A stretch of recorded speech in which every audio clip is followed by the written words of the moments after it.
Hello বন্ধুরা, কেমন আছো? দেখো, পদ্মা নদীতে বৈরালরা কত সুন্দর সারিবদ্ধভাবে বসে আছে। তারা এখন রেস্টে আছে, বড়শিতে আদার গাচ্ছে।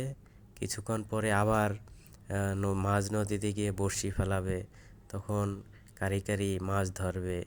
সবার ভিডিওটা কেমন লাগছে প্লিজ জানাবা। সবাই ভালো থাকো বন্ধুরা, ভালো থাকো। আল্লাহ হাফেজ।